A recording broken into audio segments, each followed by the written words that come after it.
College of medical and GNM hospital and Gandhi Memorial hospital second campus.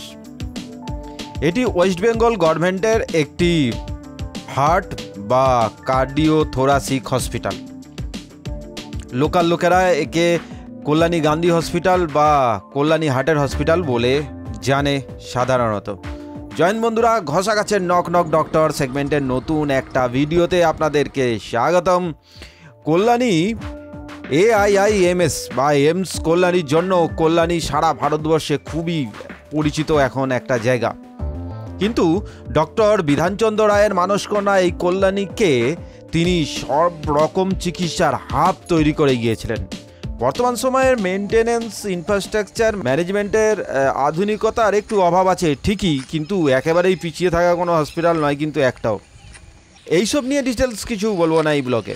তবে কোনো hospital থেকে যদি হার্ট পেশেন্টকে রেফার করা হয় তাহলে সেই রুগীর পরিবার কিন্তু এই হসপিটালেই নিয়ে আসে, মানে বেশিরভাগ পেশেন্টই এই হসপিটালেই আসে। বিশেষ করে নদিয়া, উত্তর 24 পরগনার একটা অংশ, হুগলি, বর্ধমান, হাওড়া, এই জায়গা থেকে তো আসেই। আজ এই ব্লগে আমরা জানবো এবং দেখব কিভাবে ডাক্তার দেখাবেন ওপিডিতে, এমার্জেন্সি পেশেন্টকে কিভাবে এখানে ভর্তি করতে হয়, কিংবা পেশেন্ট ভর্তি থাকলে তার সম্বন্ধীয় জরুরি কিছু নিয়ম। মানে এক কথায় বলতে গেলে কল্যাণী গান্ধী মেমোরিয়াল হসপিটালকে নিয়ে টোটাল একটা ইনফরমেশান। আর এটা আপনাদের জন্য খুবই প্রয়োজনীয় একটা ভিডিও হবে। ভিডিওটা ভালো লাগলে লাইক, কমেন্টস এবং সাবস্ক্রাইব করে চ্যানেলটার পাশে থাকার অনুরোধ রইল। আর যাদের খুব দরকার তাদের সাথে এই ভিডিওটা প্লিজ শেয়ার করুন, কারণ এই হসপিটালে এসে অনেকেই অনেক রকমভাবে পাজল হয়। তাই জন্য এই ভিডিওটা আপনাদের দেখা খুব দরকার বলে আমার মনে হয় যারা এই হসপিটালে আসেন। তবে চলুন শুরু করা যাক আজকের ব্লগ। চলতে থাকুন, দেখতে থাকুন আমার সাথে ঘষা কাঁচ। প্রথমে বলি কিভাবে আসবেন। বাই রোড যদি আপনারা আসতে চান তাহলে কল্যাণী এক্সপ্রেসওয়ে বা গঙ্গার ওই পার থেকে, মানে হুগলি হাওড়ার দিক থেকে বা বর্ধমানের দিক থেকে যদি কেউ আসতে চান তাহলে ঈশ্বরগুপ্ত সেতু পেরিয়ে চলে আসুন কল্যাণীতে। আর প্রয়োজনত গুগল লোকেশন রয়েছে, আর গুগল লোকেশনটাও আমি দিয়ে দেবো আমার এই ভিডিও ডেসক্রিপশন বক্সে। আর যদি বাই ট্রেন কেউ আসতে চান তাহলে শিয়ালদা নর্থ মেন লাইনের দিকে ট্রেন ধরে চলে আসুন কল্যাণীতে।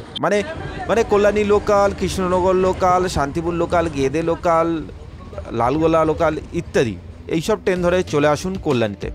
এবং কল্যাণীতে এসে ঠিক শিয়ালদার দিকের প্ল্যাটফর্মের যে অংশটা শেষ হচ্ছে সেদিক দিয়ে পার হয়ে চলে আসুন পূর্ব পাড়ে, এবং সেখান থেকে ধরে নিন টোটো, ভাড়া নেবে 10 টাকা, আর চলে আসুন গান্ধী মেমোরিয়াল হসপিটালে।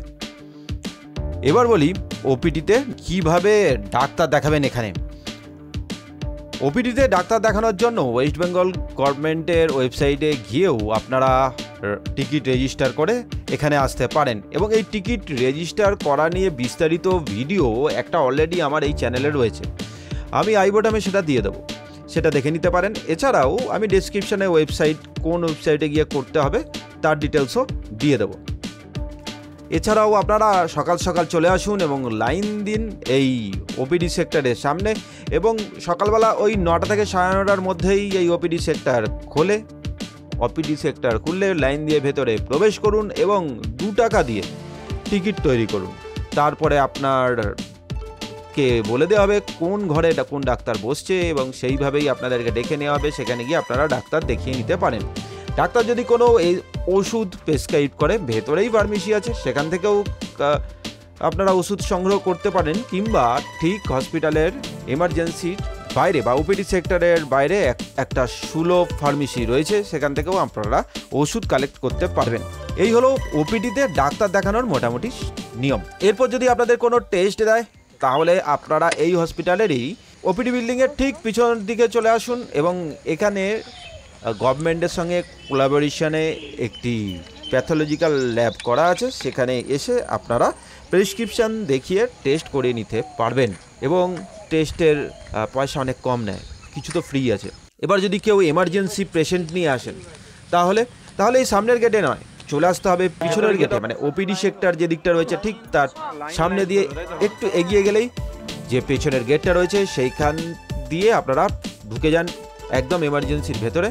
সেখানে এমার্জেন্সিতে 24/7 ডক্টর, নার্স বা সাপোর্টিং স্টাফরা রয়েছে। সেখানে যান, সেখানে ডাক্তাররা দেখার পর তারা যদি মনে করে যে পেশেন্টকে হসপিটালাইজ করতে হবে, তাহলে আপনার পেশেন্টকে হসপিটালে ভর্তি করে রাখা হবে। এবং এখানে আইসিইউ ইউনিটও রয়েছে, তবে পেশেন্টের চাপ এখানে অনেকটাই বেশি, তাই আইসিইউ পেতে একটু অসুবিধা হয়তো হতে পারে। আর পেশেন্টের কন্ডিশন যদি খুব খারাপ হয় তাহলে তো এখান থেকে রেফার করবে কলকাতার যে কোনো মেডিকেল কলেজে। আর এই হসপিটালে আপনার রুগী যদি ভর্তি থাকে তাহলে বেশ কিছু নিয়মকানুন তো আপনাকে মানতেই হবে। সেগুলো বলার আগে বলে দিই, যদি কোনো টেস্ট দেয় তাহলে সেগুলো করার জন্য ওই যে গভর্নমেন্টের সাথে কোলাবোরেশনের যে ল্যাবটা রয়েছে সেখান থেকে টেস্টগুলো করে নিতে পারবেন। সেখানে নিয়ে যাওয়ার দায়িত্ব এখানকার যারা স্টাফ রয়েছে তাদের। তবে এখানে আয়া সিস্টেমই আছে, মেল ওয়ার্ডে মেল আয়া এবং ফিমেল ওয়ার্ডে ফিমেল আয়া। এই আয়ারা 8টা to 8টা এই 12 ঘন্টা হিসেবে নিয়ে থাকে। তবে আপনারা আয়া রাখতেও পারেন, নাও রাখতে পারেন, সেটা আপনাদের মর্জি। আয়ারা 200 টাকা করে নেয় এখন পার পেশেন্ট। আয়া রাখলে একটা সুবিধা, তারাই সব কিছু করে দেবে, পায়খানা বাথরুম পরিষ্কার থেকে শুরু করে সেলাইন থেকে শুরু করে ইঞ্জেকশন থেকে শুরু করে মোটামুটি হেল্প পাওয়া যায় ভালো। আর যদি ডক্টর এমার্জেন্সি কিছু টেস্ট বলে যে তৎক্ষণাৎ লাগবে রিপোর্ট, পেশেন্টের কন্ডিশন অনুযায়ী তৎক্ষণাৎ যদি রিপোর্টের দরকার হয়ে থাকে এবং ল্যাবের গিয়ে যদি সেই সময় ল্যাব খোলা না থাকে, তাহলে সোজা চলে আসুন এই গাছতলায় বসে রয়েছে প্যাথোলজি ল্যাবের অনেক ছেলেরা, মানে বেসরকারি। সেখান থেকে আপনারা টাকা জমা দিয়ে আপনাদের প্রেসক্রিপশানের কী টেস্ট হবে সেগুলো দেখিয়ে তাদেরকে দিলে তারা ঘন্টা 4 মধ্যে টেস্ট রিপোর্ট এনে দেয়, যদি সেই রিপোর্টটা ব্লাড টেস্ট হয়ে থাকে তাহলে। আর যদি অন্য কোনো টেস্ট হয়ে থাকে, সময় লাগার ব্যাপার থাকে, তাহলে খুব বেশি হলে 8 থেকে 10 ঘন্টার মধ্যে তারা রিপোর্ট এনে দেয় সাধারণত। আর এমন কিছু ওষুধ দিল যেটা একদমই পাওয়া যাচ্ছে না বা হসপিটালে নেই, তাহলে আপনাকে আবার আসতে হবে কল্যাণী স্টেশনের সামনে, যেখান থেকে আপনারা টোটো ধরে এই হসপিটালে এসেছিলেন। সেখানে গিয়ে সেখানে প্রচুর ফার্মেসি আছে এবং সেখানে সব রকমের ওষুধ যেটা গান্ধী হসপিটাল প্রেসক্রাইব করে থাকে সেগুলো পাওয়া যায়। সেখান থেকে ওষুধ কিনে নিয়ে আবার আপনাকে হসপিটালে গিয়ে আপনার পেশেন্টের কাছে দিতে হবে। এই হলো মোটামুটি সিস্টেম। এবার বলি পেশেন্ট ভর্তি থাকলে আমাদের করণীয় বা আমরা কি করব সেটা। যদি পেশেন্ট স্বাস্থ্যসাথী কার্ড হোল্ডার হয়ে থাকেন তাহলে মেন গেট দিয়ে ঢুকে এই কাউন্টারে এসে যোগাযোগ করুন। এবং এই হাসপাতালে অধীনস্থ রোগীদের বাড়িতে খাবার দেওয়ার টাইম সকাল 7টা থেকে 8টা এবং দুপুরবেলায় 12টা থেকে 1টা। সাক্ষাৎ করিবার সময় হলো বিকাল 3টা থেকে 5টা। যদি কেউ বাড়ি থেকে রুগীর জন্য খাবার না নিয়ে আসে তাহলে খাবারের জন্য নাম লেখাতে হবে। এখানে ফ্রিতে খাবার দেওয়া হয় হসপিটাল তরফ থেকে। আর এই হলো গান্ধী মেমোরিয়াল হসপিটালের খাবারের লিস্ট। সোম থেকে রবিবার পর্যন্ত কোন দিন কি খাবার দেওয়া হবে এবং কখন দেওয়া হবে তার লিস্ট। ওঠানামার জন্য পেশেন্টের জন্য রয়েছে লিফট, আর বাড়ির লোকেদের জন্য রয়েছে সিঁড়ি। আর পেশেন্টকে ছুটি দেওয়ার সময় দুপুর 12টা থেকে 1টা, আবার বিকেলবেলা 4টা থেকে 5টা। আর এই একতলাতেই রয়েছে এনজিও কপির ঘর, ঠিক উঠে ডান দিকে। আর যে ল্যাব সেটা এখানে রয়েছে। আর আইসিসিইউ ইউনিটের পাশে দোতলায় রক্ত পরীক্ষার ঘর রয়েছে। আর এক্সরের রুমটা রয়েছে জাস্ট এমার্জেন্সির গেট দিয়ে ঢুকেই ডান দিকে। আর কিছু কথা জানিয়ে রাখি, এইবারে হসপিটালটি খুবই পরিষ্কার পরিচ্ছন্ন এবং রুগীর সাথে একজনকে বাড়ির লোক থাকতে দেয়। মেল ওয়ার্ড হলে মেল পার্সন, ফিমেল ওয়ার্ড হলে ফিমেল পার্সন। আর রুগীকে স্টেবল করার জন্য যথেষ্ট পরিমাণ সাপোর্ট আছে এই হসপিটালে। আর যেসব ডাক্তারকে আপনারা বাইরে কোনো চেম্বারে গিয়ে 600-1000 টাকা দিয়ে দেখান বা ট্রিটমেন্ট করান, তাদের মধ্যে অনেক কাউকে এখানেই ফ্রিতে দেখিয়ে নিতে পারবেন ওপিডি সেক্টরে। হসপিটাল খুবই ভালো হসপিটাল এবং সমস্ত রকমের ব্যবস্থা রয়েছে, অক্সিজেন থেকে শুরু করে সব কিছু দেখতেই পাচ্ছেন আপনারা। এবার বলি, যদি বাড়ির লোকদের থাকতে হয় তাহলে কোথায় থাকবেন। পেশেন্টের সাথে যদিও পেশেন্টের পাশেই একজন থাকতে পারবেন বা বসে থাকতে পারবেন, তাছাড়াও যদি তার সাথে আরও কেউ বাড়ির লোক এসে থাকেন তাহলে শুধুমাত্র হসপিটালের পেশেন্টদের লোকেদের থাকার জন্য একটি বিল্ডিং রয়েছে হসপিটালের ভেতরেই, সেখানে আপনার পেশেন্ট যে ভর্তি রয়েছে তার প্রমাণপত্র দেখিয়ে থাকতে পারবেন। এখানে থাকার জায়গার চান্স পাওয়াটাও একটু চাপের ব্যাপার। সাধারণত পেশেন্টের বাড়ির লোকেরা এই এমার্জেন্সির সামনে একটা সেট করা আছে এখানে বা হসপিটাল চত্বরে রাত্রিযাপন করে নেয় এমার্জেন্সি হলে। আর নিজেদের খাওয়া দাওয়ার জন্য এখানে হসপিটালের মেন গেটের সামনে অনেকগুলি দোকান আছে, যেখানে চা থেকে শুরু করে ভাত, দুপুরের খাবার সব কিছু পাবেন। তবে রাত্রিবেলার খাবার খেতে গেলে 8টার মধ্যে এদেরকে বলে রাখতে হবে এবং খাবারটা নিয়ে নিতে হবে, নাহলে এটা দোকান বন্ধ করে দিয়ে চলে যায়।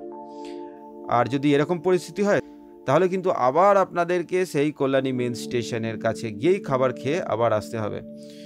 যাই হোক, কল্যাণী গান্ধী মেমোরিয়াল হসপিটালকে নিয়ে যাবতীয় ইনফরমেশন দেবার আপনাদের চেষ্টা করলাম। ব্লগটা আজকে এই পর্যন্তই, এখানেই শেষ করছি। আর আমি এই হসপিটালে একজন ক্রিটিক্যাল পেশেন্টকে নিয়ে এসেছিলাম, তাই ব্লগটা শুরু করার সময় এবং শেষ করার সময় পাইনি, তাই যেটুকুনি আমি ভিডিও করেছিলাম পেশেন্ট স্টেবল হওয়ার পর সেইটুকুনি, এবং যা যা ইনফরমেশন সেখান থেকে পেয়েছিলাম সেগুলোই আপনাদেরকে দেওয়ার চেষ্টা করলাম মাত্র। আশা করি সমস্ত রকম ইনফরমেশনই এই কল্যাণী গান্ধী হসপিটাল নিয়ে আপনারা পেয়ে গেছেন। আর ব্লগটা যদি ভালো লাগে তাহলে লাইক, শেয়ার, সাবস্ক্রাইব করে চ্যানেলটার পাশে থাকার অনুরোধ রইল। আর ব্লগটা আমি শেষ করছি আমার বাড়িতে বসেই। তাই আজকের মতন টাটা, দেখা হচ্ছে অন্য কোনো দিন অন্য একটা নতুন ব্লগে। আর যাদের খুব দরকার তাদের সাথে প্লিজ ব্লগটা শেয়ার করুন, তাদের অনেক উপকারে লাগবে। আজকের মতন টাটা, জয় হিন্দ, দেখা হচ্ছে অন্য কোনো দিন অন্য একটা নতুন ব্লগে। ভালো থাকবেন, সুস্থ থাকবেন।